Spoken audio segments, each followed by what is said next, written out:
Good evening, everybody, and welcome to our final Resource and Services Overview and Scrutiny Committee for this term. So I'm your chairman, Mark Stevenson, and I'll be wandering you through the agenda. Let's get straight to it. Number one, apologies for absence and substitutions. Chairman, got no apologies. Okay, thank you very much. Agenda item number two, minutes of the last meeting. Quite lengthy minutes. Councillor Skills. Okay, and a seconder, please. Councillor Amos. All agreed? Thank you very much. That was an easy one. Agenda item number three, declarations of interest. There are none. Okay, we're going to let the officers go as quickly as possible and not keep them here any longer than they need to be. Okay, planning enforcement, task and finish group. Can I hand this straight over to you, Councillor Baker, with your officer support, Gary Guyver? Thank you, Chairman. As you know, this committee asked a task and finish group to be set up to look at planning enforcement in its entirety. You can see it's a very lengthy report, and what I'd just like to say for the public record is the excellent support that we've had from all officers involved in this, especially Mr. Guyver, who actually managed to put a report together of our musing wanderings through planning enforcement. As you can see on pages 100 to 101 of the agenda, those were the aims and objectives of the inquiries, which were current powers, policies, procedures, data, effectiveness approach, and prioritisation of cases. The task and finish group is made up of 5 councillors. Mr. Guyver was our lead officer, and during the 6 meetings that we had, 2 of which were in person, and I'll come to the last one in a minute, 4 were held online. They weren't long meetings, but they were very, very productive, and I think we actually, as councillors, the 5 of us learnt a lot, and we were very grateful for the officers' openness and straight to the point with things that they thought could be improved as well. Sent out total asking for responses from other councillors across the district as to if they wanted to have any input. There were 3 responses from councillors, and they are listed. Their details aren't listed, but their questions and comments are listed in the report. There were a couple of meetings that I had as chairman with officers outside of the task and finish group. One of those was in relation to would planning enforcement be a role that apprentices could take up, and I had a lengthy conversation with Sharon Harwood B, and it was explained that because of the role and how it was dealt with and undertaken, that it wouldn't be. However, that's not to say that an apprentice might not be able to take it on, having been trained in other parts of planning. As you can see, Chairman, there are a number of recommendations, 19 in total. I did want 20, but we actually got rid of 2 because we decided they weren't possible, shall we say. With regard to the last meeting that we held here, all members of the group took part and before you. Chairman, do you want me to go on through all the recommendations, or can I just point out a couple that are quite, I think, because there's work been going on while we've been doing this report, or while we're doing the inquiry, and officers are almost at the same page as we are, or ahead with regard to getting rid of, working with the system that's there at the moment and improving it. So I don't know how far you want me to go. I'm happy for you to go as far as you wish in your opening statement, and then once you've finished, I'll ask the committee whether they want to ask you any questions.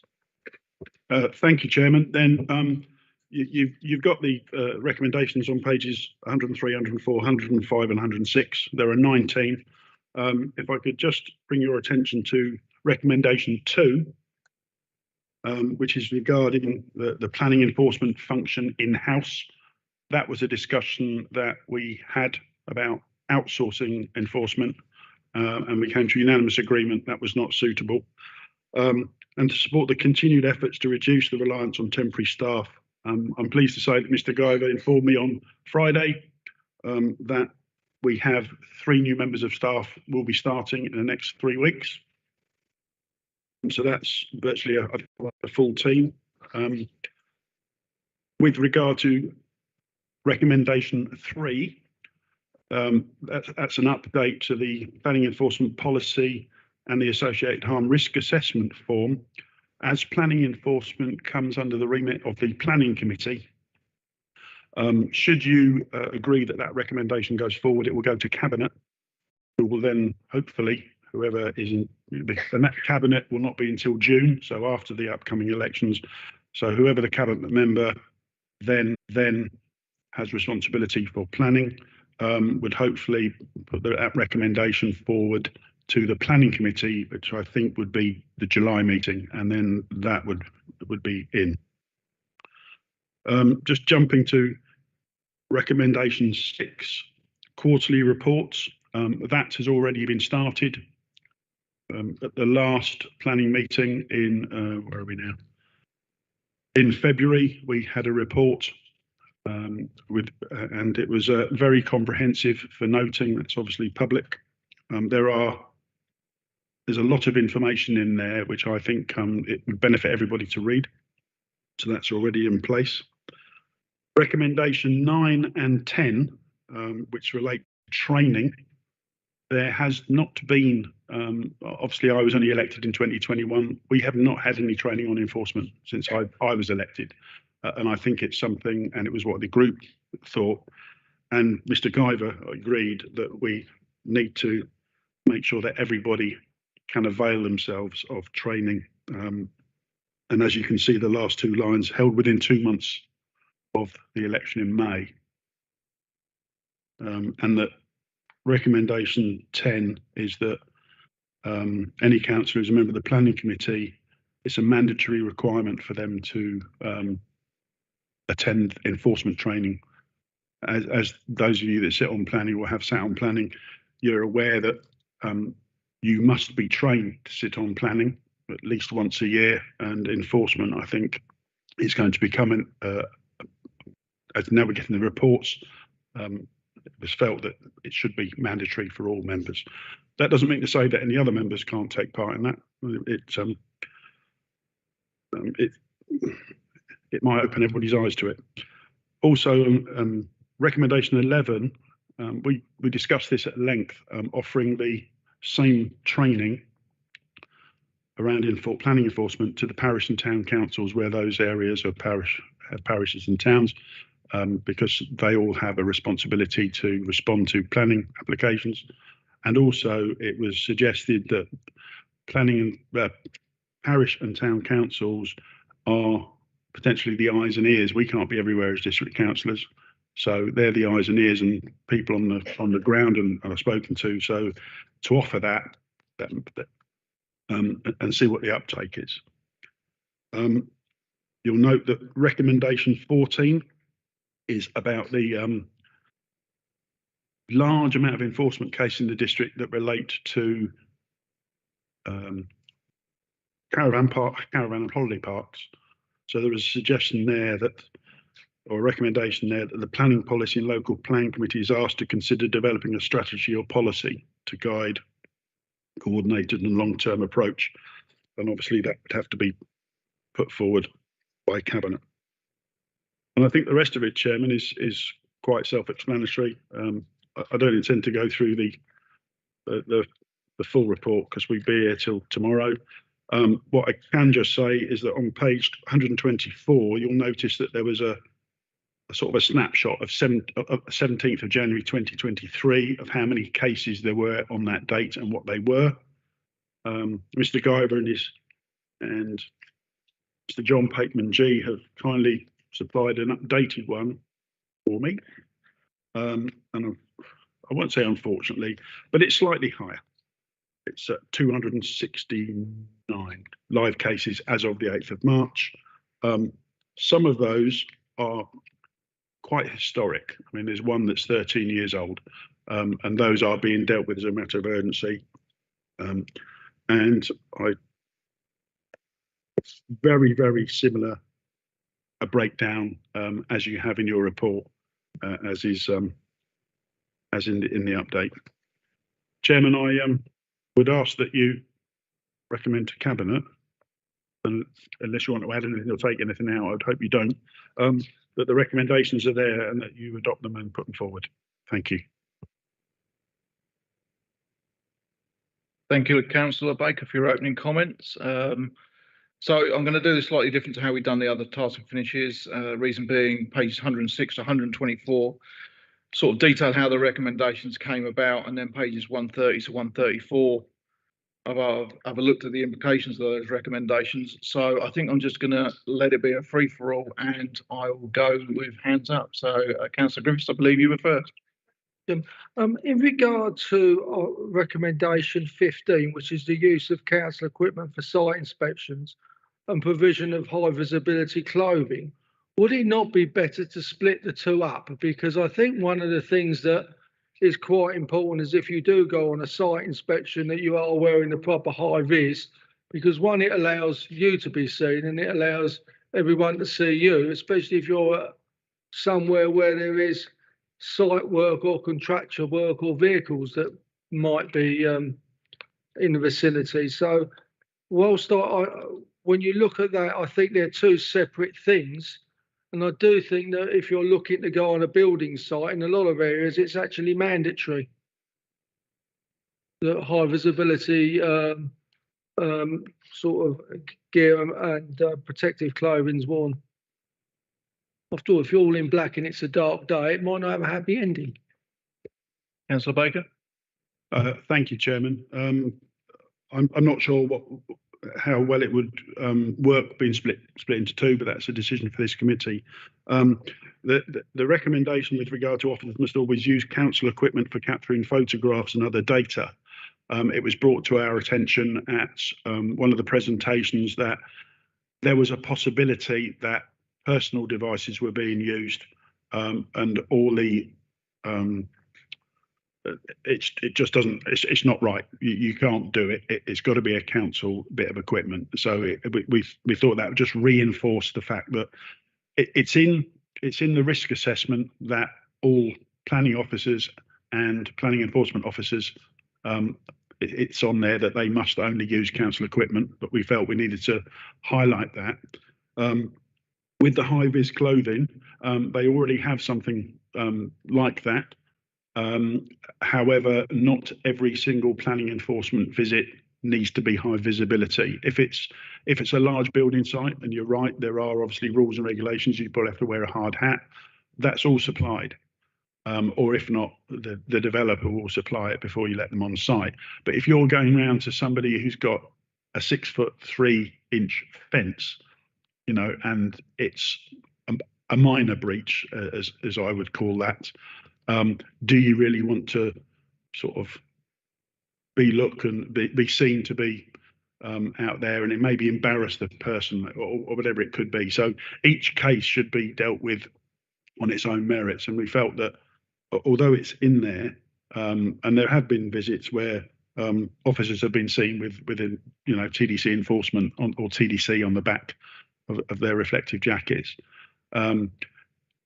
If they do not think it right or necessary or proportionate that they should wear that, then that is a decision they will make in conjunction with the planning enforcement team leader.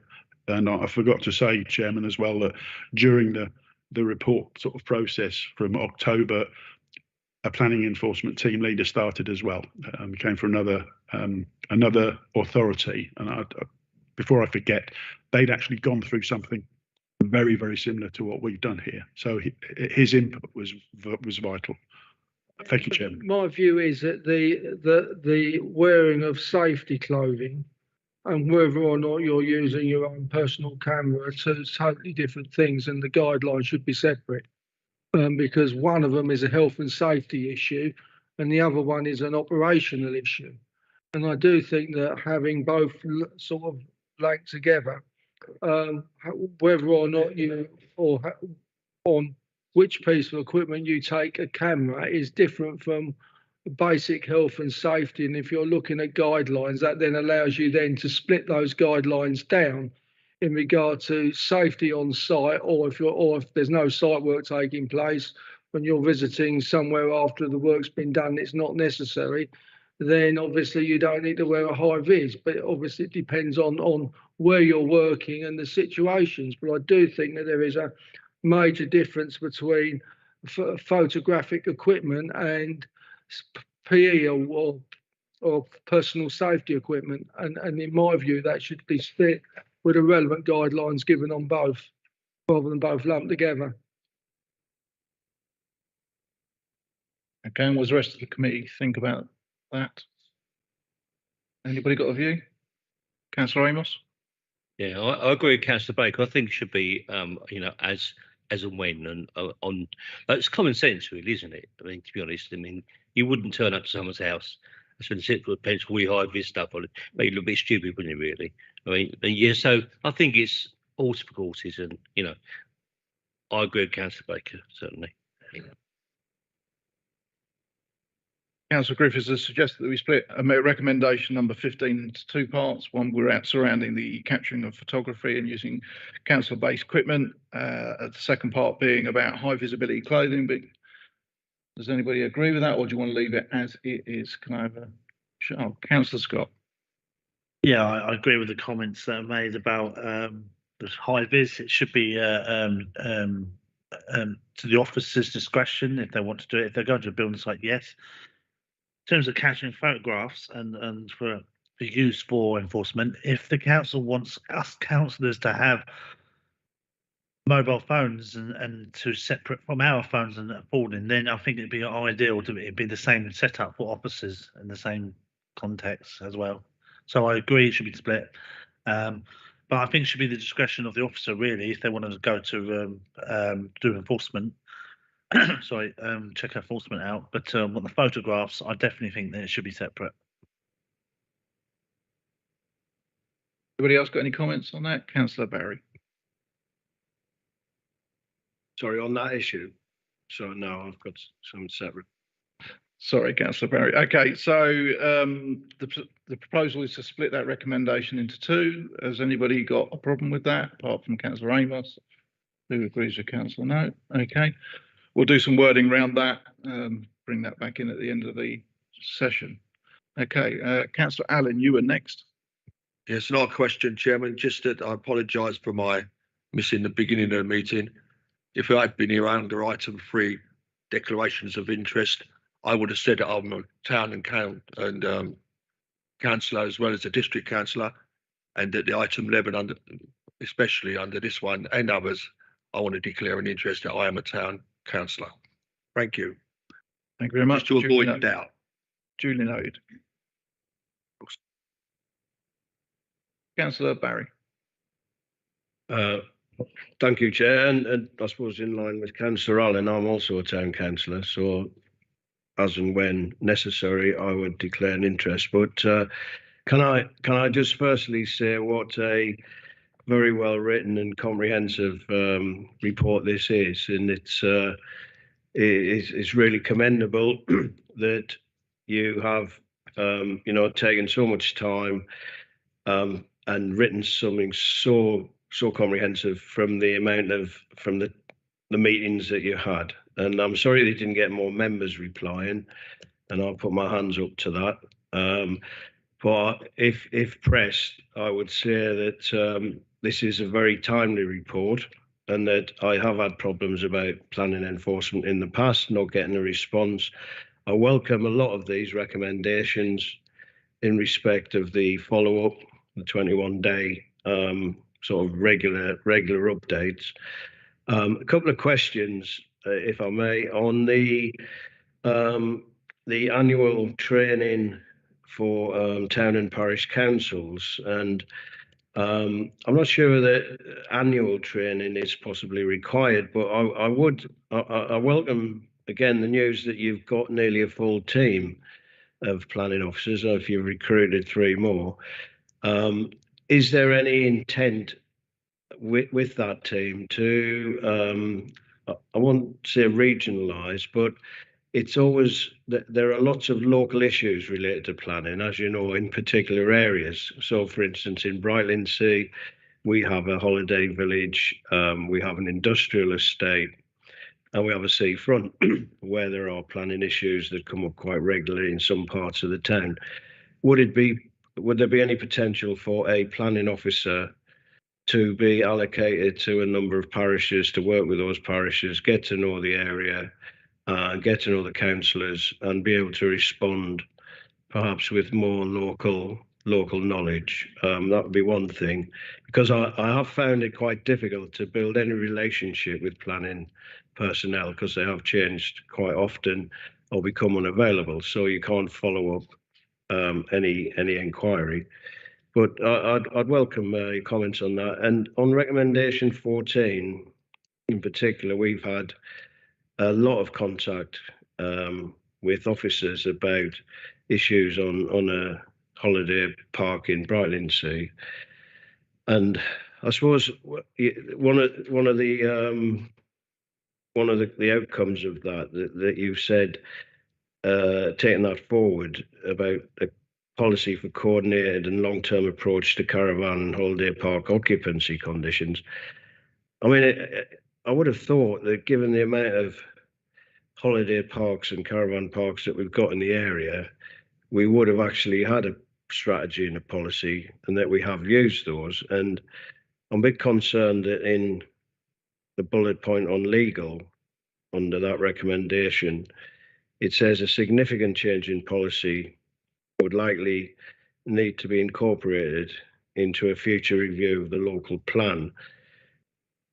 Could you just say a little bit about what the significant change in policy would need to be, please, on that? Because we've had quite a lot of dealings with officers on this issue, and we have become quite familiar with what the policies and plans are. So I'm just wondering what the significant change in policy might be on that one. But overall, I think it's an excellent report, and thank you very much for your work. Councillor Baker, did you get all that, or do you want a recap? No, I think I've scribbled enough down. I know Mr. Guyver's scribbled more. I think I'm going to have to ask Mr. Guyver to answer those questions, because he's the expert, isn't he? So, Mr. Guyver, if you could. Thank you. Can you hear me okay? Thank you, Councillor Barry. So in terms of with our new resources coming into the team, our new officers due to start within a few weeks, is there scope to essentially have officers that tend to focus on what happens in particular areas, so the local people have a go-to contact, essentially, particularly local members? It is a bit of an operational issue. I can completely understand the sense in it, and we have done something similar to that historically as well. What we will need to do is coordinate our resources, both on a geographical basis, but also depending on priority workloads, if there's particular cases that draw a lot of staff in. But what I will do is I'll discuss that with the planning manager and the enforcement team leader, and say that that's a particular suggestion from yourself, and we can see what we can do operationally to bring that about, if the committee is in agreement with that. In terms of the approach to holiday parks, so this is a matter where the planning policy within the local plan has essentially been very similar in its approach for a number of years, in that we protect caravan parks for their use as holiday parks, and we restrict their occupancy depending on the circumstances of that site, either to a certain time of year, typically sort of away from the winter months and have a closed season in the winter, or we restrict their occupancy by having conditions that require the owners to keep a list, essentially, of everyone that is a occupier of the caravan park, to ensure that they're not being used as residential dwellings year round. And what we have found over the years is that we've amassed quite a significant number of enforcement complaints in relation to these caravan parks. And what it has brought about is a realization that we need to look at this afresh. There are some locations where occupancy outside of the winter months is justified by flood risk concerns, where the risk of flooding is more prevalent in the winter. But that's not applicable necessarily to all caravan parks. Some of them are inland and not affected by flood risk, and a different approach might be applicable there. There are also some locations that are close to areas of wildlife importance, international wildlife importance, the Colne Estuary being a critical example of that, where you wouldn't want occupation during certain times of the year to disturb feeding birds, bird life as well. So that's a consideration as well. But what we are also finding is that on some caravan parks, the degree of year-round occupancy is such that there are question marks over whether that park is actually performing any kind of function or contribution towards the tourist economy of our district, and whether actually having year-round occupation on certain parks may be justified. Now, that is something that this strategy, if the committee is minded to suggest it to the cabinet, is something where we would look at all of the parks and determine whether a different approach is justified for each one.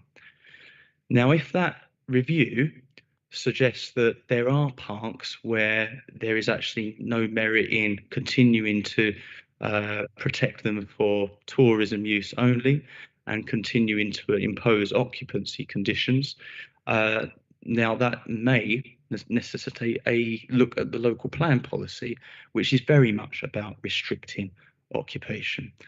Now, we can't prejudge what a strategy might say, but hypothetically, if the strategy says that some parks should be allowed to have year-round occupation as a residential, for example, that would require a change to the local plan so that any future planning decisions are taken with that in mind.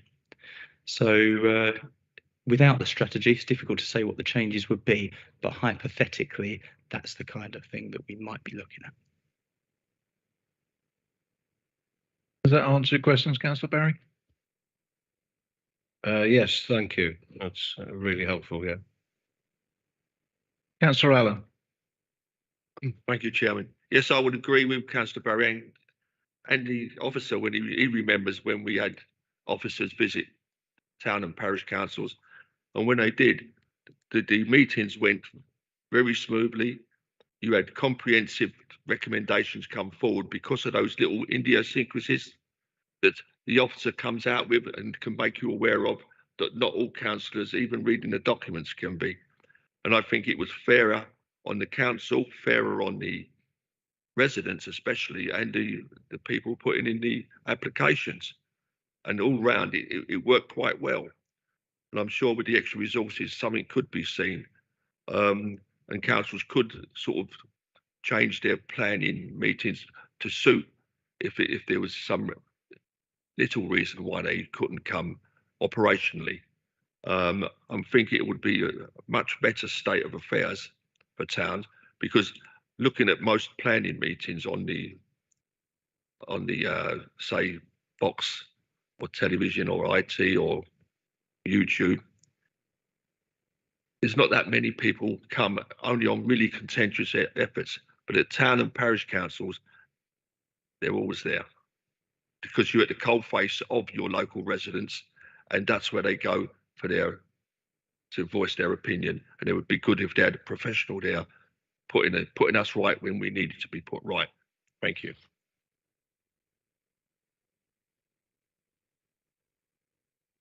Councillor Scott? Yeah, I couldn't agree more with Councillor Allen. In my patch, I have parish councillors who ask questions with reference to planning, and residents do regularly attend our town and parish areas. One or two parish areas in my area always complain about their responses do not get listened to, and I've gone back to parish and town councils to say yes, the officers do look at all responses, but it's the perception what town and parish councils they feel that they don't seem to be listened to. So something along those lines would be useful along the lines there. And also Councillor Barry mentioned about having designated areas, so you have a designated officer. So we're kind of wandering away from corporate planning enforcement. This is what we're here to discuss. So Well, I was with the gonna say- planning thing itself is going. So have we got more questions about planning enforcement? Well, yeah, I was saying Okay. plan enforcement. Councillor Barry mentioned about having a designated enforcement officer for a certain area. Fully support that idea, because when I speak to planning officers or enforcement officers, they're always different, and it'd be nice if it was a continuous one for the rural areas, one for the urban areas. Back in the olden days, where we used to have Area 1 committee and Area 2 committee, used to have 2 planning committees, and used to have enforcement officers for a designated area. Like Dick Fletcher was the head of enforcement back in the day, and he had loads of officers that used to go around, and we always had the same officer that I used to refer to in the early days. So it makes sense to have that again. Councillor Baker, I believe the question has been asked. Did you consider planning enforcement officers being assigned certain areas within the district with an intention again to know the area? The short answer, Chairman, is no. The reason that we probably didn't even look at that is it wasn't something that had come up. At the time, we had 3 agency staff. I think going forward now we have 3 permanent staff, upwards 4 if you include the planning enforcement team leader. Things will change. I understand what Councillor Allen and Councillor Scott are saying about planning officers and bits and pieces going to town and parish council meetings.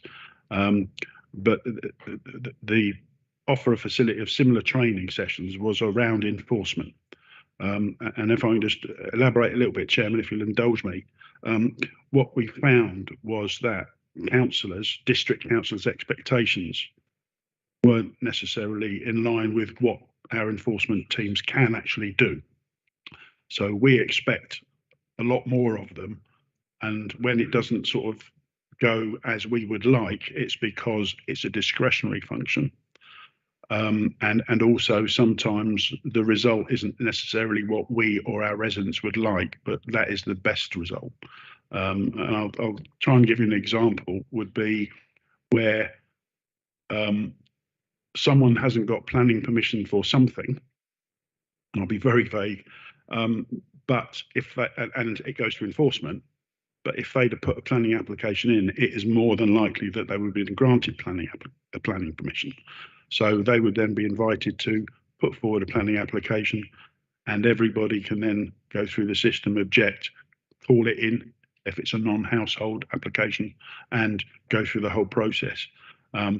It may not be the result that you want as a district councillor because your residents will still complain, but that is how it would regularise the situation. And enforcement, massive enforcement, heavy enforcement, if you like, is quite rare. And this council has done, some have issued stop notices, and I won't go through it all. Mr. Guy we could both probably bore you senseless now about what the powers are and everything else. But sometimes our expectations as councillors are way too high, and that's why training for all of us, and then we'll realise how the system works, what can and can't be done, and then we can impart that to our residents, and also the parish and town councils will be in a better position to also do the same. So that was why that recommendation was put in. Thank you very much, Councillor Baker. I'm going to jump over to the Monitor Officer, Lisa Hastings. Thank you. Thank you, Chairman. I just wanted to say, with my Deputy Chief Executive hat on, for this comment, that I'm sure if Ian Davidson, our Chief Executive, was here, he would say this. I've worked with him long enough to know when he's would make comments like this. Obviously, our staffing within services falls under the head of paid service. And as to where the resources are directed any time, it fits in with the council's management structure. But also as well, we are a district council for the whole of the district, and we have to look at prioritising matters across the whole of the district, and that is town and parish council areas and non-parished areas as well. So I just wanted to make that point as well, that we have to react proportionately to the issues, and I'm sure Gary would love to have 27 enforcement officers for each town and one for each town and parish council area, and a couple more for the non-parished areas. But I know that Gary's struggled to recruit the officers that he has got, so I'm sure he'll do the very best he can with what we have within the council's resources. Thank you very much. Councillor Morrison, did you want to say something? It was purely on that one about having, I remember the day when we used to have an officer used to come to the planning meetings. Took a long time because that was when everything was done on paper, but of course it's a lot quicker nowadays. Everything comes up on the screen. So it was purely that comment, but it was always incredibly helpful to have somebody on tap to answer questions. But ideally, in an ideal world, it would be lovely, but I understand your limitations on that. Thank you. Do we have any more questions that we wanted to ask? Okay, right, then we'll swing to me. Okay, I do have a recommendation, and this is more to do with the recommendations themselves. So this is a report that goes to Cabinet, but some of the recommendations actually divert from Cabinet. So you make, for instance, in number 5, in consultation with the chairman of the planning committee, and in 6 you talk about the planning committee. In 7 you talk about the corporate enforcement group and operational enforcement group, and then number 11, director of planning. So you've kind of got officers, committees, groups in certain areas. And so I think just to tidy all of that up, and talking with Keith, he's helped me write the following, and it goes like this: that the monitoring officer will be requested to consider the appropriate body to which individual recommendations should be directed, and where appropriate, refer these recommendations to those bodies. The outcome of this process shall be reported to Cabinet when it receives the reference report from this committee on the outcome of this inquiry. So basically what I'm saying is we're just going to tidy it up so that some of these things just don't shoot off and never get seen by Cabinet. The report itself will still go to Cabinet in its entirety, but there will now be a bit of oversight from the monitoring officer to make sure that these are carried through as we see fit, if these are our recommendations. Anybody got any questions on that? No? Are you okay with that, Councillor Baker? It's your committee, Chairman. It's your recommendation. So I think it'd be good that Cabinet don't get the whole lot, but I'm quite happy with whatever you suggest. Thank you.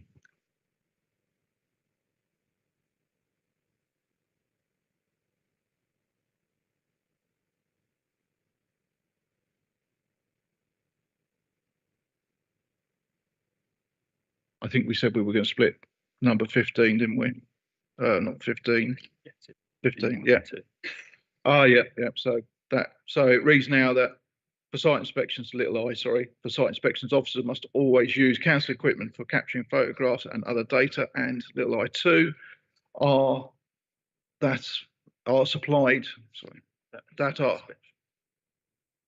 that the site inspection officers are supplied with high visibility clothing, preferably labelled Temple District Council Enforcement. You happy with that, Chris? Okay. And on that note, I would just like to thank you for an excellent report, the pair of you.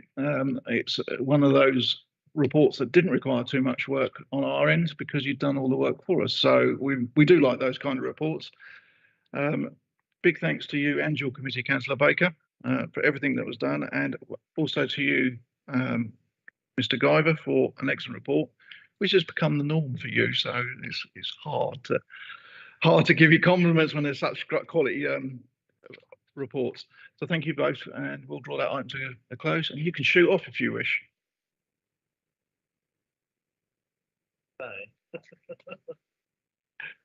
Okay, agenda item number 6, going back in reverse order. So this is the council procurement and contract management. So pages 73 to 98. And can I ask Lisa to do the opening statement, please?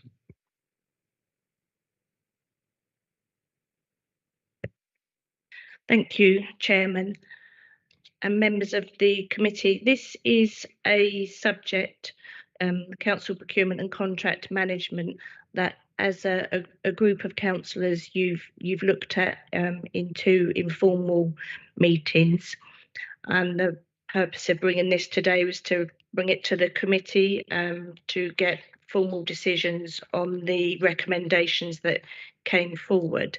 So this has been slightly different to a task and finish review group, where you've got a smaller group of members that met and discussed the subject. Essentially, the information that's within the report this evening has been to yourselves in an informal meeting, and you came up with the recommendations that are referenced in a moment. Essentially, you wanted, as a committee, to look at the rules and procedure and strategy that covers the procurement cycle, and including contract management as well. And you wanted information on 3 specific contracts, which you received, and was given some assurances around those. The information on those actual contracts is not within the body of this report, because otherwise it would have meant that it went into Part B, because of the commercial nature of those discussions that we had. So it is referenced in the report, but not the detail. When you received the information, we as officers made you aware that we had recently, as an organisation, entered into a service level agreement with Essex County Council's procurement services. That came about because we had maximum vacancies within the procurement team, and it gave us the opportunity to look at doing things differently. Procurement officers are very difficult to recruit to nationally, and we entered into discussions with Essex Procurement Services to see if they could help us out. And we have been running the service level agreement now since October 21, and it's been quite successful with the projects that they've taken on. We are currently only paying £60,000 for that service per annum, and I can tell you are definitely getting value for money on that sum. There's been well over, I think the figures in the report, of either 40 or 50 different projects that Essex Procurement have taken on for us. So that has been fairly successful. We also, as officers, presented you with some information on what we regarded as a number of improvements that actually had already been identified within this subject area. And they are set out within your report. But essentially, it was looking at renewing and refreshing our procurement strategy. We've not renewed that at the council since 2012. So we felt that that was right to do that. There is going to be new legislation coming forward with the procurement regulations. So we need to make sure that we're up to date in that regard. We also need to look better at the organisation with regards to category management. So that's where you sort of bring subject areas together across the council rather than each service go out for individual items. We also looked at said we need to look at spend analysis better across the organisation. So and we need to look at making sure that services are not going out with lower value to avoid the procurement rules at a higher value. So disaggregation, that's referred to. So as I say, the report sets out a number of those improvements. The other one was specification requirements. I know that the committee, you were really interested in social value, and we have a legal duty to consider social value when we commission services and works. And as an organisation, we haven't really said what does social value mean for us. So the legislation says you need to look at social, economic and environmental considerations. As I've told members before, if you was to ask 10 people, what does that mean? You'd get 40 different answers back, because depending on what your views are on those three strands. So as an organisation, we do need to do a bit more work on that. But actually across Essex, that work has already started with the anchor organisations. They are also looking at social value, and local authorities are also looking at what does social value for procurement purposes mean. So that has started, and it's very early days. So you've got the recommendations that you discussed in your informal meetings on page, I think that's 81, bottom of 81, slightly going over to 82. So unless members want to ask me any specific questions on any of that information. Thank you very much, Ms Hastings. Councillor Griffiths. Two questions on this, really. Given the fact that out of the 3 additional posts that we have on the procurement team, all are vacant, and these are the people that are supposed to be overseeing our contractual obligations to Essex County Council, and in some instances actually writing the terms for shared services. How is this actually impacting our procurement, and how are we monitoring the effectiveness of procurement, given the fact that we seem to be 3 people down in the relevant team? And the other issue is around procurement / contractual obligations when reports are written, and it might be 18 months before the actual work's undertaken, which means we have inflationary costs and material costs impacting upon the project costs. So how are we looking at that, and how are we looking at minimising those sort of factors which could increase the project costs considerably? In fact, I won't go into them here, but there's at least 3 projects that we've highlighted where the original contractual money that was actually given to Cabinet has substantially increased. But obviously, because that could be blue pages, we won't detail them. Thank you. Ms Hastings.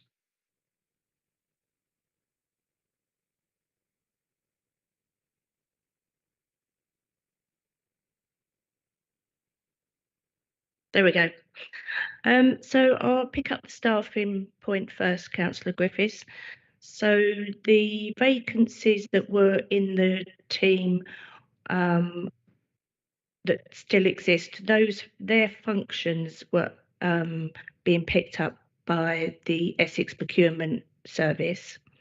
However, we have given the sort of what I would refer to as client-side monitoring of the work that Essex Procurement is doing. A member of my team has picked that up with my oversight as well. So we have weekly meetings with Essex Procurement, and they go through the list of works that on projects that they've got. I then attend those meetings on a monthly basis to also ask additional questions. So the vacancies are being filled by the procurement team at Essex, but we have taken on in tendering within my team that corporate oversight of how that is being monitored. And then I update my portfolio holder, who is Councillor Guglielmi, as well. So I think we're providing some of those assurances that you're seeking for that. With regards to the specification requirements, I think it's fair to say that as an organisation, there's different decision-making points of a procurement cycle. So the first one is to get the budget approval for a project, and then there are decisions on how that money is going to be spent. And I think as an organisation, sometimes we've not factored in enough resources to actually prepare for that specification and for it to be delivered and project managed. And I think that's been highlighted previously on the big projects you're referring to. So then what happens is that the specification will take some time to be drafted, which is done by the services together, sometimes with consultants. They then go out to tender. The tender process takes some time, comes back, and as you've rightly said, by that time there has been escalation of costs, also against the backdrop of the fact of what's happened globally with regards to materials and things. But we've got to get smarter with that early part of the process and almost be ready to run with your specification when we're going to get the decisions for the budget, so that we can literally go from that point onwards quite quickly. So you are referring to something which, as an organisation, we've got to get smarter at, and that's one of the reasons why we've highlighted the importance of getting specifications right. Event of a project overrun in excess of 6 months, are we reviewing the costings so we get a realistic costings on the project? Because it's all very well to say, well, we have to work smarter, but maybe if you're putting in for bids or grants and they take longer than expected, then the initial work, the initial cost of the work could go up, which will actually give you an overspend. And if your budget is tight, then you could be looking at, a couple of £100,000 more than you anticipated. So is there some sort of mechanism now being built in to ensure that if there are any significant cost increases, we're picking them up?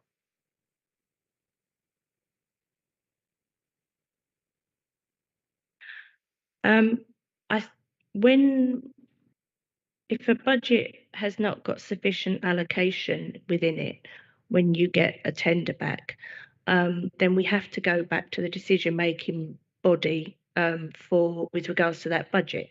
So if £500,000 had been allocated and the tenders come back in at 600 or 750, we have to go back to Cabinet. The report to Cabinet will identify the options that are available. Sometimes it can be that you need to re-engineer a project to bring the costs down. Sometimes it could be that maybe we've asked for too much and we need to look at doing things differently in that regard. Sometimes, and one of the options which should always be set out in the Cabinet report, is that we don't proceed. And that is a decision then for Cabinet to make, or the relevant portfolio holder, on if we've not got enough money to deliver that project, do we continue with it or not? So I would always expect that in decision making when there's insufficient budget available. A mechanism there where we're continually reviewing our costings. So for example, if we have a project where a contractor gives us a cost, but then suggests that there may be additional costs due to material increases, that would be factored in and we would be monitoring that.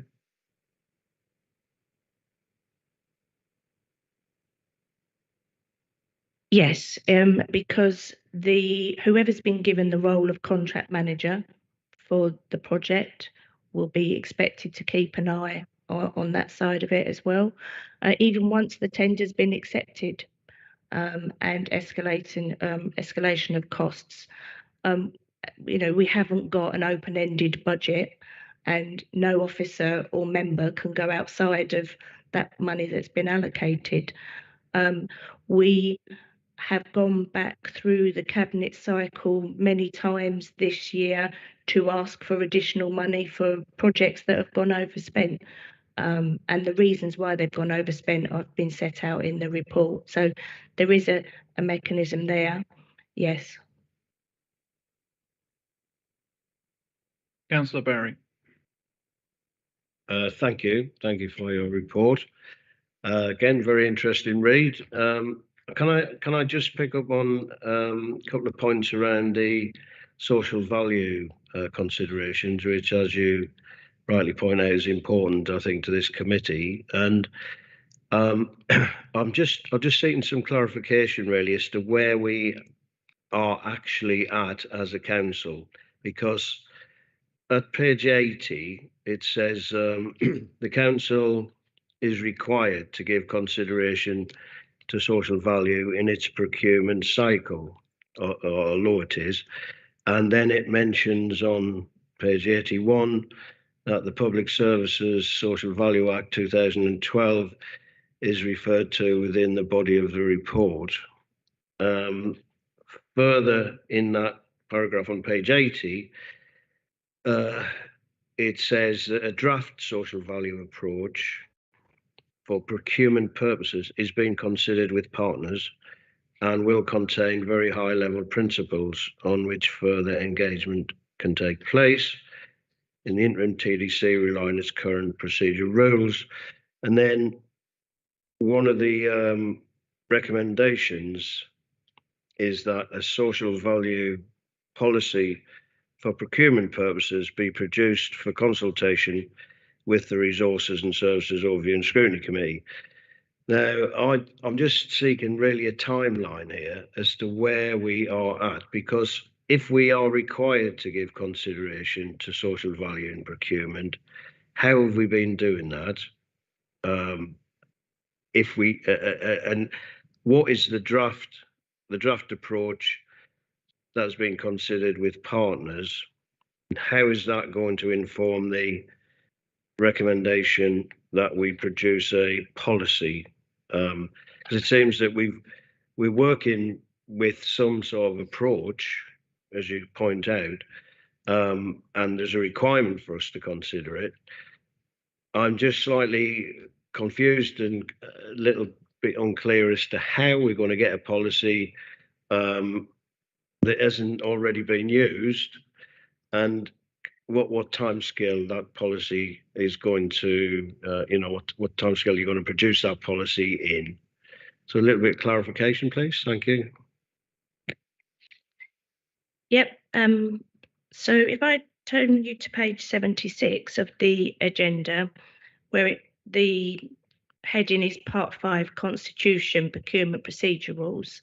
So it is part of our procedure rules that when a service is commissioning works or services, it has to, by law, give consideration to the requirements of the Public Services and Social Value Act 2012 and have recorded and evidenced the outcomes against the associated requirements.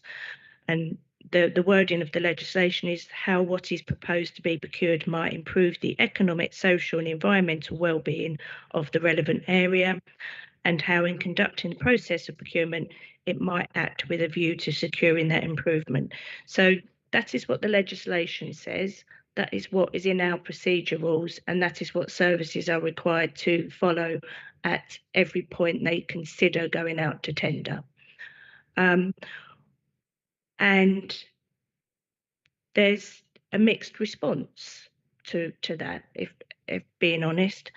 And what you then do is within your specification, a service will draw up a specification and then ask, as part of the evaluation criteria, for the suppliers to give some information on how they're going to meet any of those social value requirements in their tender submission.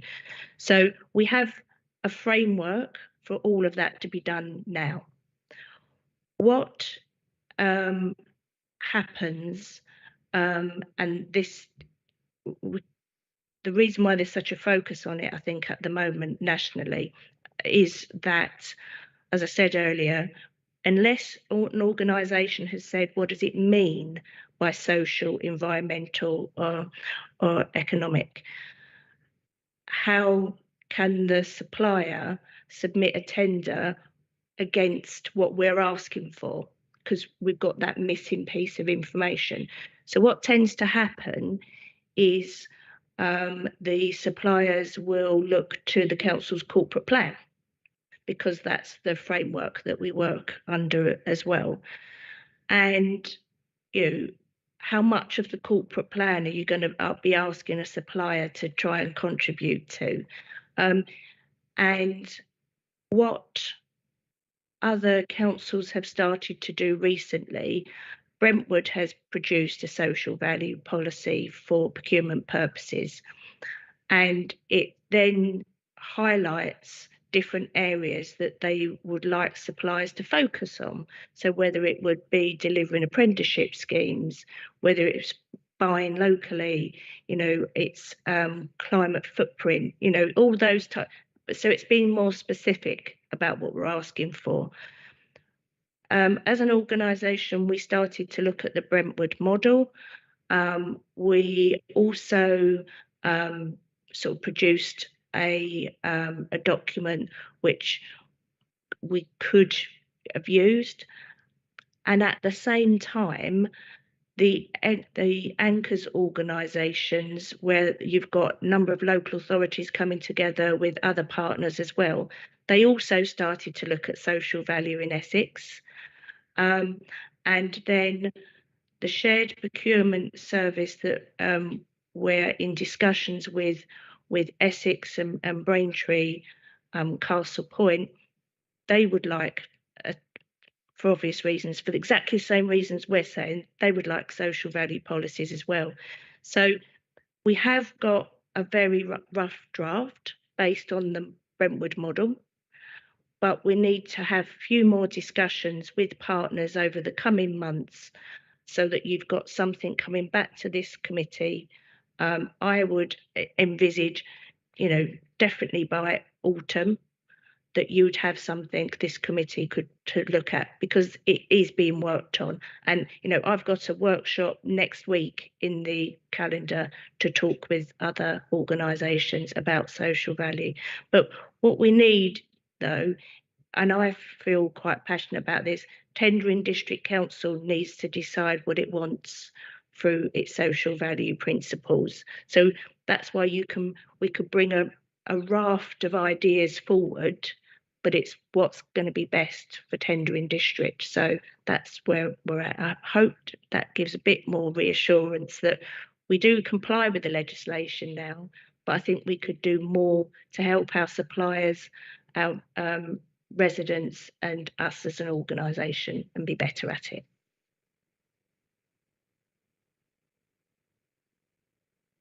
Yeah, jump in here and I'll come to you afterwards, Councillor Griffiths. Is that all right for you, Councillor Barry? It was more the timeline. If I could ask, you say that we're currently complying with it, but that we're looking to do a lot better and do more detail and actually have more local flavour, which I welcome. Obviously we want to see more business kept locally, less carbon footprint, etc. But I don't. You're saying we might have something coming in the autumn. I can't see how we've been complying with it if we're now going to. I can see where we're going to do a more detailed analysis of what social value means to people, or to us as an authority in tendering, and certainly using models from other areas would help that. But I'm so surprised that whilst you say we've been complying, we haven't got any detail about what is important for tendering in terms of social value. I mean, I'm sure there are certain basic principles about keeping it local, etc. So I'm just thinking about the timeline, really, where you say something in the autumn. You know, I'm just conscious that things do tend to drag out a bit, and this seems to be quite important, if not quite imperative, that we get something done fairly quickly.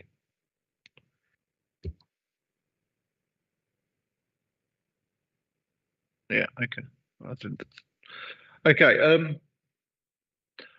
Yeah, I think I'm just going to chip in here. I'm glad you added that last bit about tendering have its own identity. I was getting a bit concerned around, like Councillor Barry, this draft contract sitting with these high-level agencies and anchor agencies for Essex, and you know we're 13 different authorities.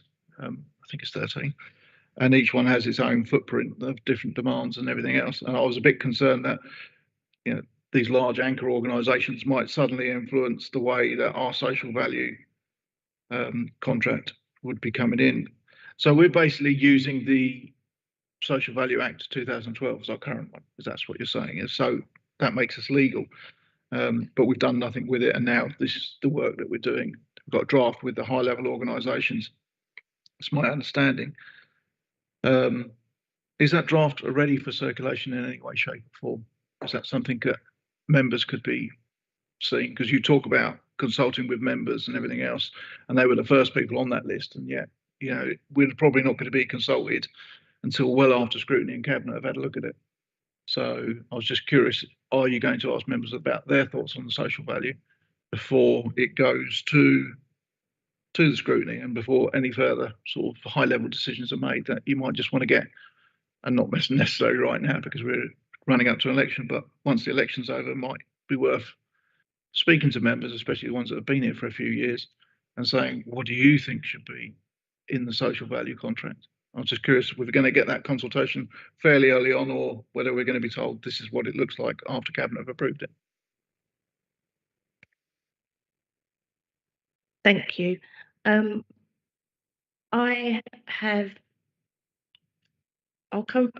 do the bit about the process first, I think, and then come back to importance for tendering.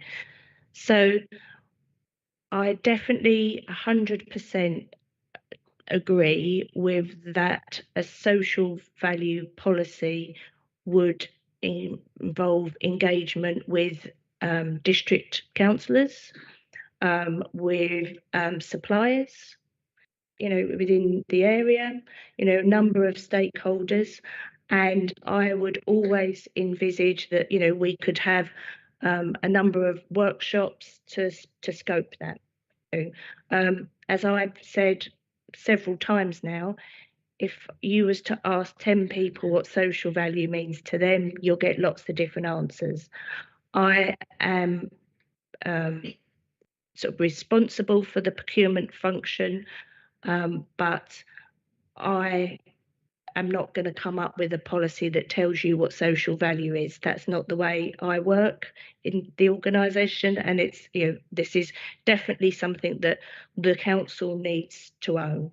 And in fact, I think we even suggested that the social value policy would be something that would go up to full council as part of the policy framework. I'm sure that was one of the amendments that we put forward through the Constitution last time round. So that's how important I believe that the social value policy is for the whole of the council. So if I give you those reassurances, I wouldn't want to at the moment.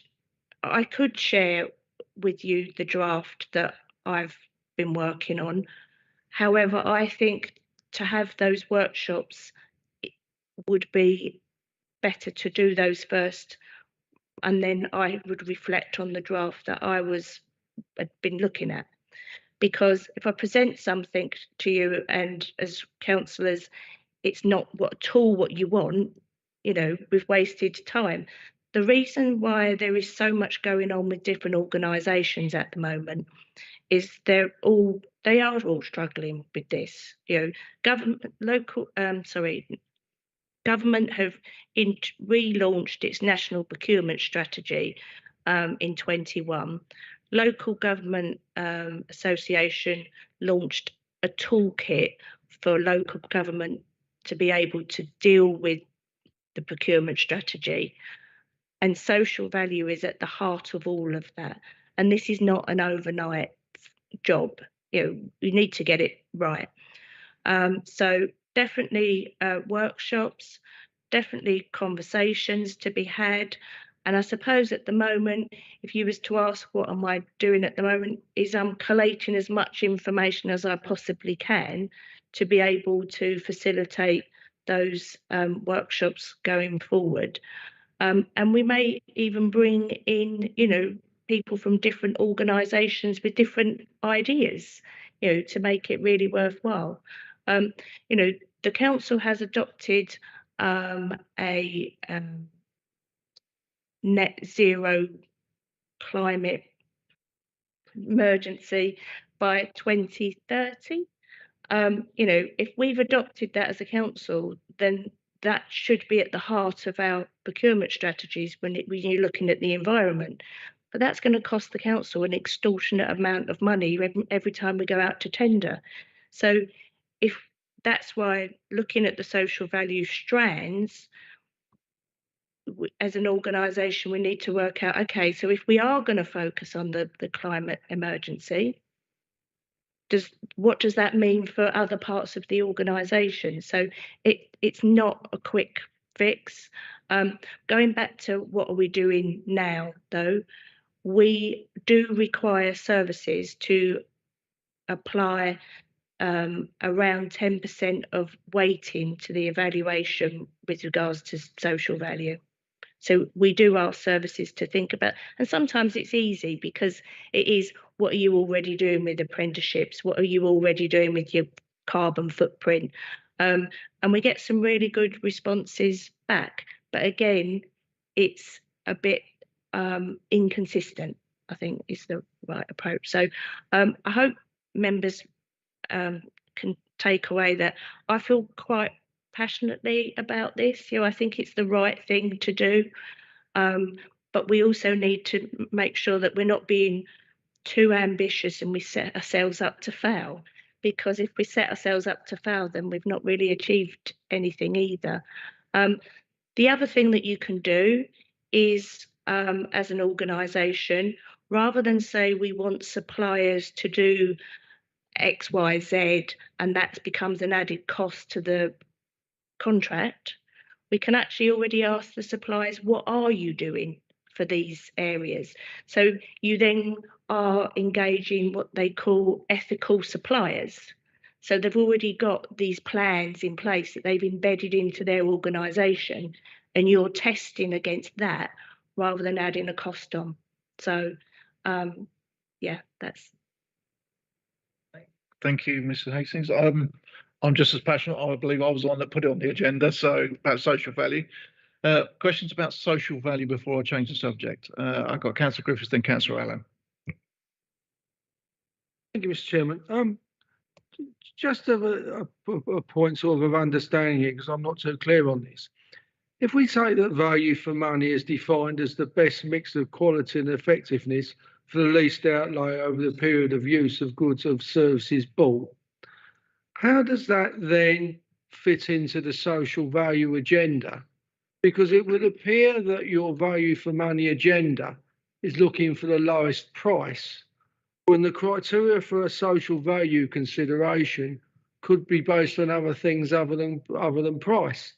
So surely doesn't that give us a dilemma? Because on the one hand, we're looking for, shall we say, the lowest possible cost to keep our expenditure down, whilst engaging in a social value consideration, which may give social value, but may not be the lowest cost. So how are we looking to square that circle, or is that one of the ongoing dilemmas?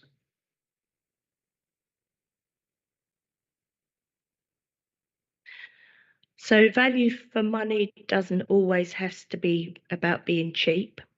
Value for money can take into account a number of considerations. It depends on how you base your weighting.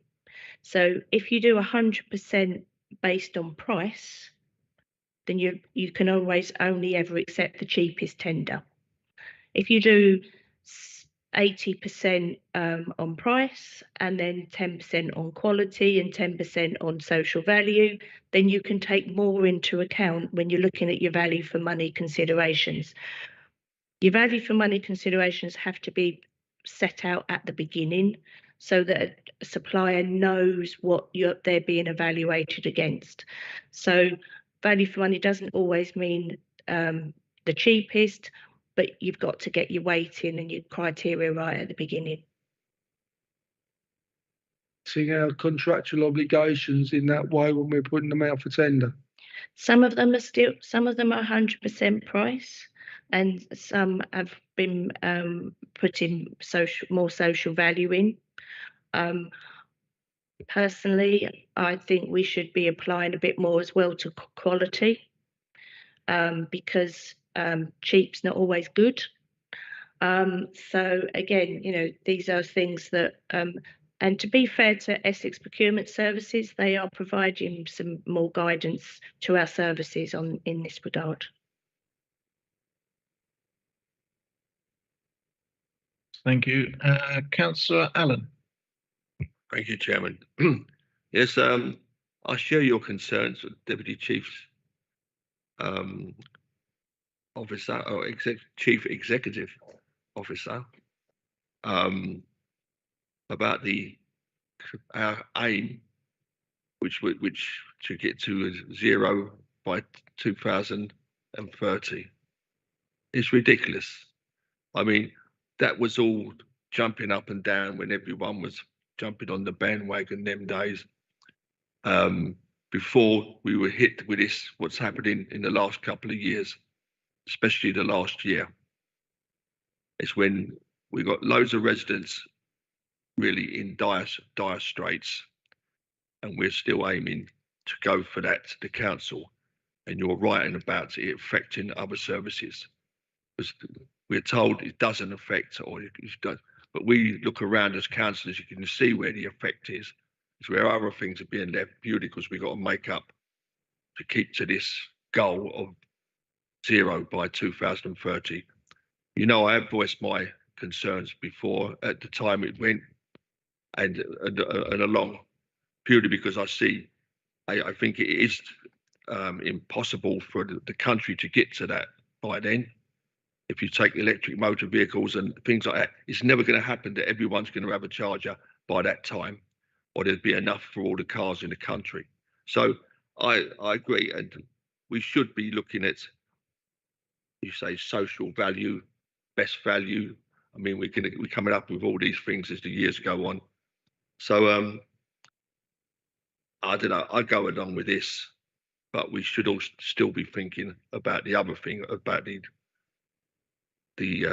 penalty we're all going to pay to hit this 2030, the way people are suffering nowadays, and they will do for the next year or so. Thank you, Councillor Allen. Has anybody got anything else on? Sorry, Councillor Ms Hastings. Definitely an officer, Mark. What I was just going to say on the net zero target by 2030, once post-elections and we have a new council, the council will be required to start working on what its new corporate plan will be. The existing corporate plan expires 24. So it was adopted in January 20. So really by the latter part of this calendar year, this organisation, officers working with the members, needs to produce its new corporate plan. And I'm sure the concerns and issues that you've raised, Councillor Allen, would be quite high on the agenda with regards to whether that stays or is amended in any shape or form. I'm just going to say that I think it's definitely part of the corporate plan going forward. And Keith found for me that on the 24th of January, full council approved the council policy framework, full council's policy framework, to include the procurement strategy, including social value as well. So if or when Cabinet make any decision on a social value policy, that has to go to full council to be approved as well. Thank you very much. Thanks for that update. Okay, I'm going to change the subject a little bit. Quick question. Do we have a contract manager?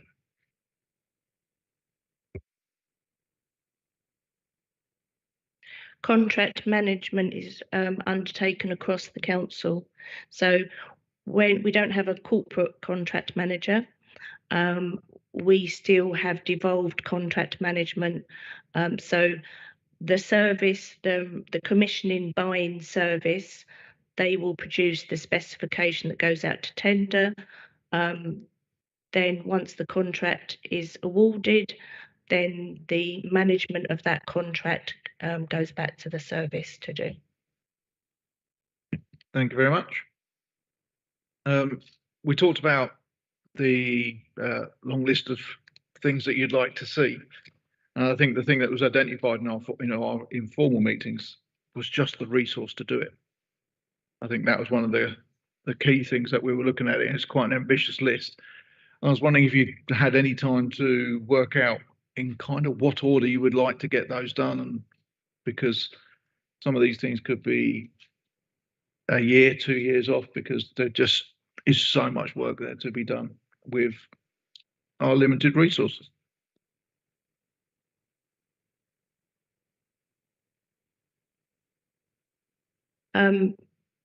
I suppose at the moment it may feel like it's a bit like a child's Christmas wish list, in the fact that they know what they want, and whether you've got enough resources to purchase everything on the list or not. So I totally accept we are going to need to do some prioritisation of that list. We are working closely, as I say, with Essex procurement services to try and assist with some of those additional things outside of the procurement function at the moment and how they can help. There's no point at the moment reviewing our procurement strategy because we're still waiting for government to pass the new procurement legislation. But there are things that we can be doing in the interim.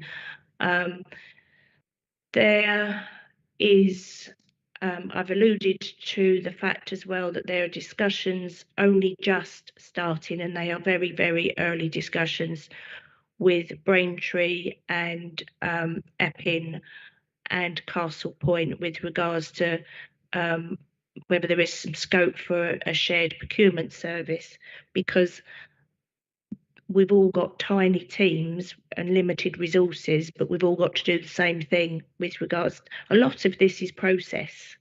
A lot of it is setting up a framework and going through the processes, with the exception, as we were saying, about social value, which should be quite localised. So we are looking across parts of Essex and how we can pool our resources together to try and do the things that we have all got to do. And that's all I can sort of promise at the moment, that we're trying to find a way of being able to deliver the best we can with the list. But I'll be more than happy to come back, if you want to, say 2 years' time. No. No, come back, later in the year to see if we've made any progress on some of this. Okay, I'll just carry on mine unless anybody's got anything else. No.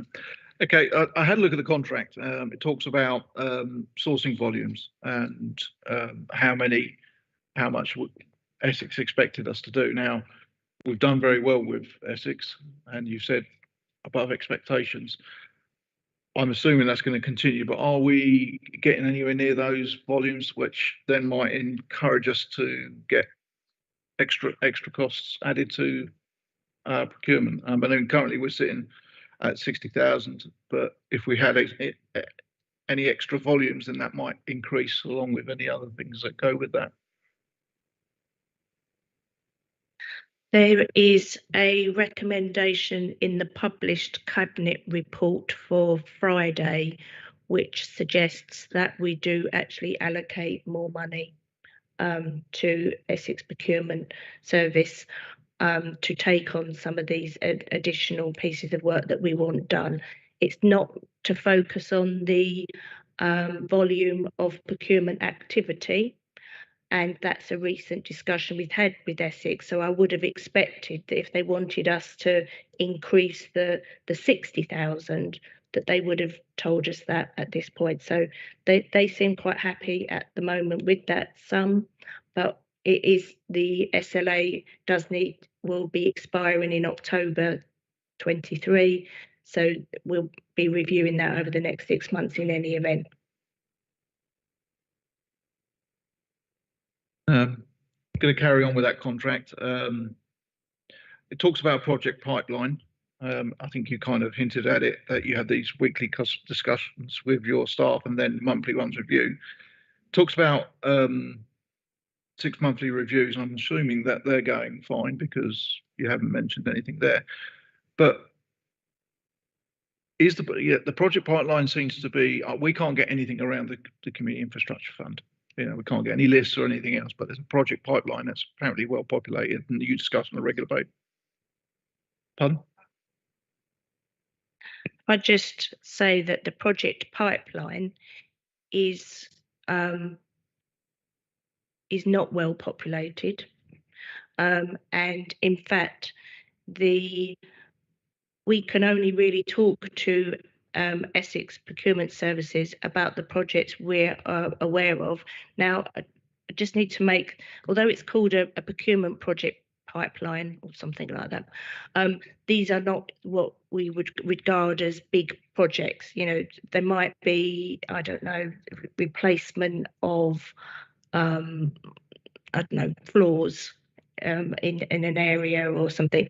So they wouldn't necessarily be what your large projects that you would have looked at, I suppose, as part of the corporate investment plan.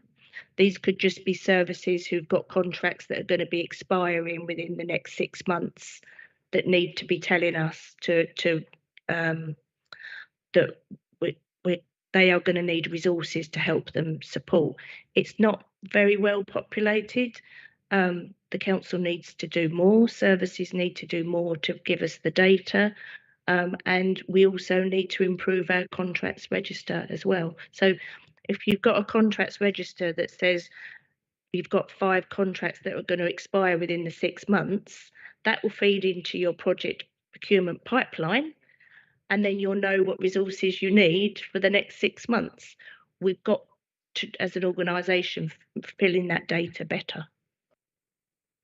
Fair enough. I mean, the way I read it, and it probably is right, is that you had to sort of give them everything in advance, sort of on a yearly basis, and then they would assign the relevant resources to it. And if we're not doing that, that's what you're on about with the investment contract, I'm guessing. Okay, well, that answers that then. So, Chairman, if I could just come back, I think ideally that's what Essex wanted at the beginning, and we wanted to be able to deliver it. And again, I'll go back to the fact that I think they've been very, very accommodating on the work that we've asked them to do at short notice, and they've allocated resources to it. But, I can't imagine that they can continue like that longer term, and we shouldn't expect them to either. So that's why it's in the SLA, because it was a requirement of theirs.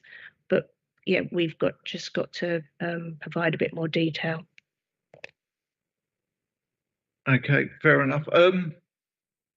My understanding reading the contract is that something could be advanced on a yearly basis for the next 5 years.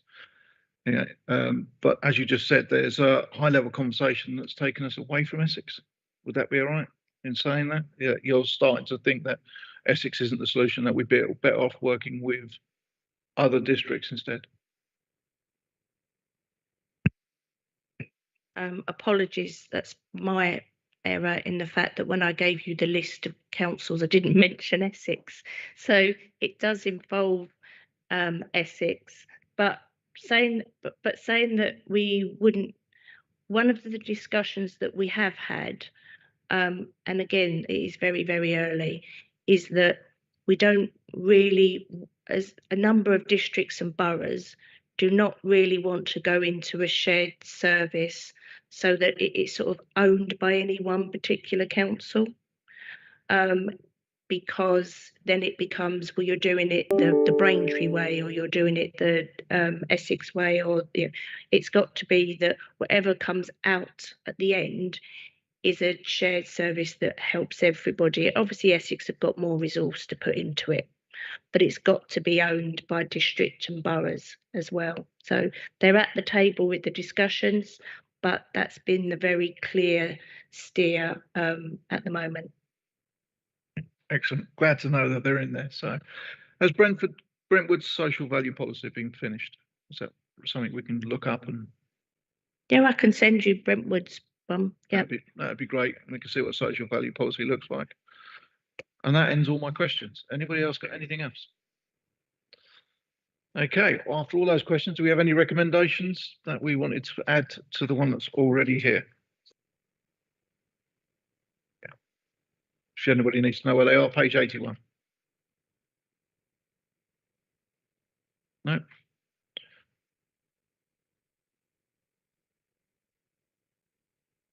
I think I just want to change a couple of words, if you don't mind. It's just on the social value. And it says II, a social value policy for procurement purposes to be produced for consultation with the Resource and Service Overview and Scrutiny Committee at a future meeting. I think it's very open-ended. I was wondering if we wanted to put some sort of timeline on that. So future meeting could be 2 years from now. Just, I think it was said in the autumn, wasn't it?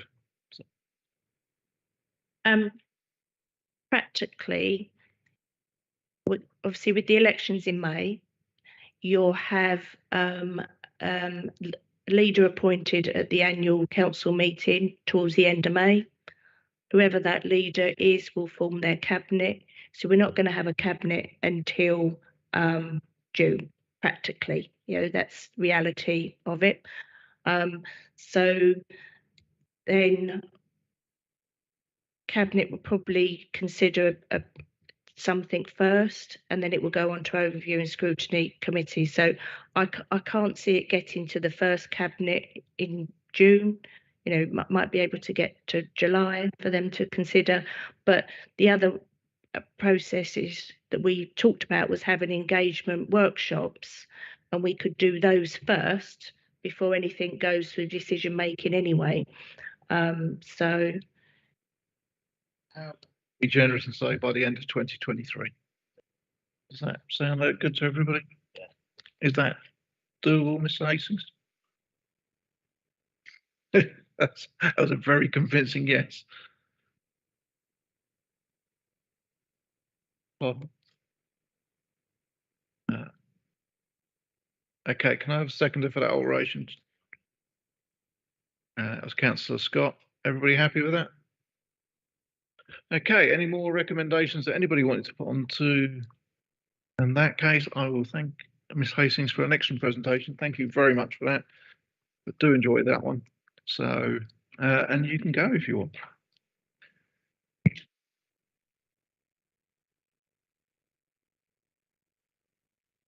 I believe this is the last item on the agenda. Agenda item number 5, review of the work programme. And I think I'm just going to ask Mr. Simmons if he'll walk us through it. Thank you, Chairman. As you know, we at each of your meetings just report on progress with the work programme. So what items have been completed and what is outstanding to complete. Obviously, on page 47, it says things like planning enforcement and council procurement, and quite rightly, these have been dealt with at this meeting. Then we have customer service, which is an outstanding matter, and waste and recycling as well, albeit that was more an intention to gather together your evidence that you'd previously produced in relation to matters concerning the contract, rather than any form of inquiry. So I think there's a body of evidence, is why I'm saying that already exists and could be given to the Overview Scrutiny Committee after the election, which was the intention of that piece of work. So just drawing together that evidence base from your previous inquiries. Completed items, moving on, are there. You will recall when you read them on pages 50, 51 and 52, those inquiries that you've completed this year. So there's been a substantial piece of work in relation to scrutiny that's been undertaken.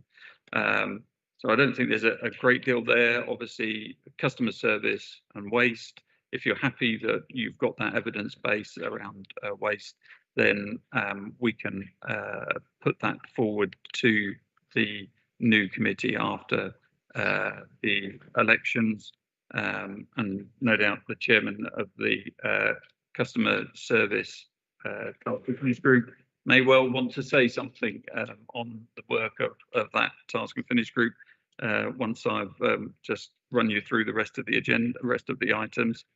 Appendix B of that report is the monitoring. So much of this you've already seen, and what unfortunately wasn't included in the report, but again, you will no doubt recollect from page 68 of your agenda is the reference again to the individualised responses from the portfolio holder around waste, and that's been put around the table today. That came to you on the 4th of November 2022, and as I say, therefore you've had the report back, you've had that in front of you, and you've considered that previously. So within the recommendations monitoring, there isn't anything I particularly want to draw your attention to, because as I say, on the whole, you have considered that already. Should say in relation to your budget recommendations that the portfolio holder for finance and corporate governance, Councillor Carlo Guglielmi, has indicated that you will receive an individualised response on each of those individual recommendations. You'll be aware that Councillor Guglielmi has been indisposed for a short while. We're hoping that he will be fit and well soon, and therefore be able to respond and provide you with that individualised response. So that's outstanding, but is underway, and we recognise that it's underway. So that's Appendix B. Appendix C is the notification of forthcoming decisions. Obviously, the last one there, update on the joint working arrangements. You've had an element of that covered in the report today. The other items on there are all for the new council.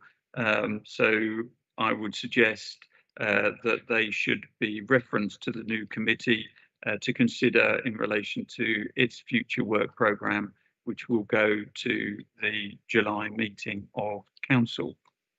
So we will have a programme to present to that to get you to that point, ready for your next report to council asking for approval of a new work programme. So that will be occupying much of the work of the Overview and Scrutiny Committees early in 23-24, and as I say, we'll be reporting further on that at that time. So that are the three appendices, Chairman, and the recommendations are effectively to receive that report. Let's go through them.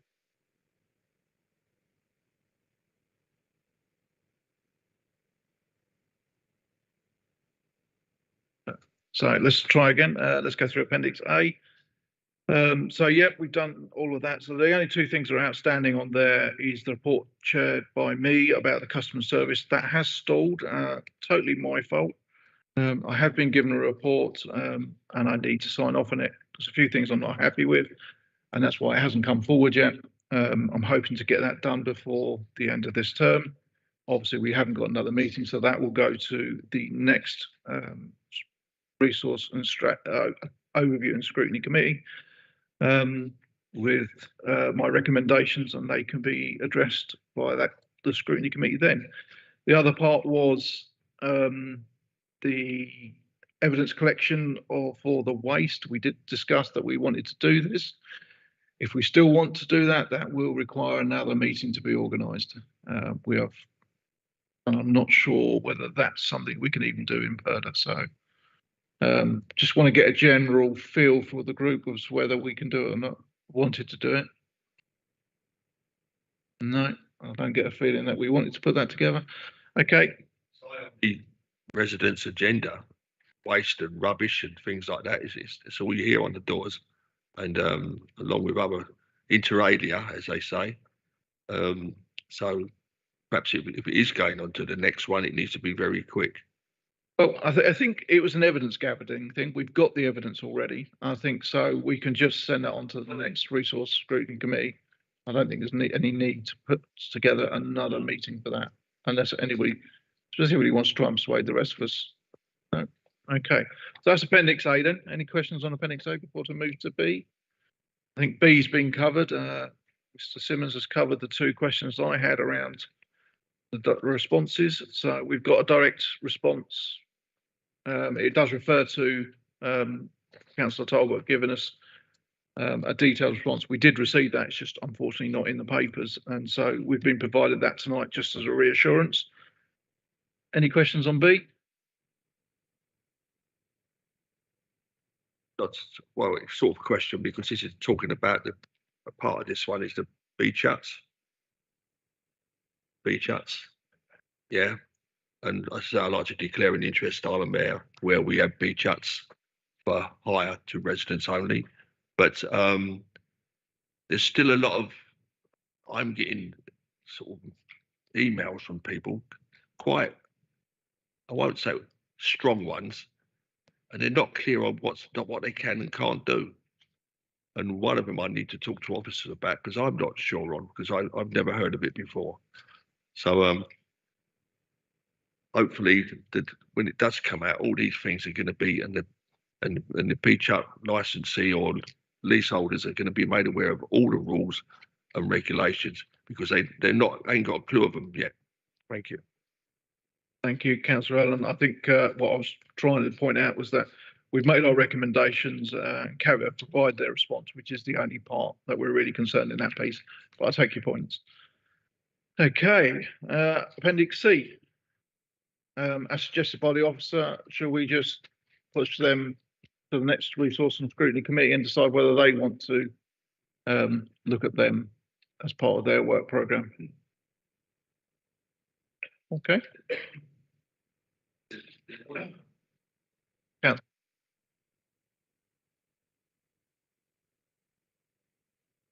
The other one on the report was about the tent on the Greenswald.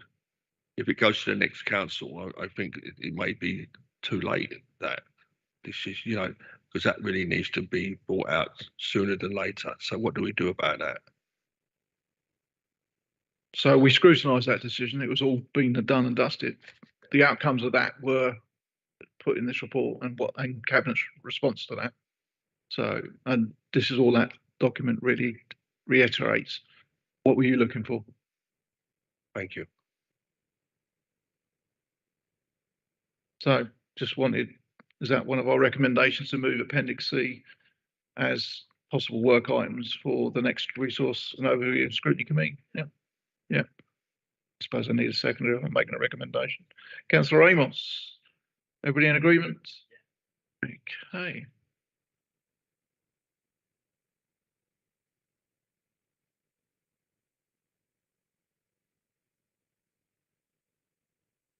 All right, well, as it's our last meeting, I'd just like to say thank you all for putting up with me for the last 4 years. And Yeah, good luck in your respective elections if you're standing again. Thank you very much. Well, Chairman, as the one that actually proposed you to this position, I'd like to thank you for the work you have done in your tenacity and perseverance in getting the best scrutiny done on this council. Thank you. Thank you, Councillor Allen. And at that point, I'll close the meeting. Thank you very much.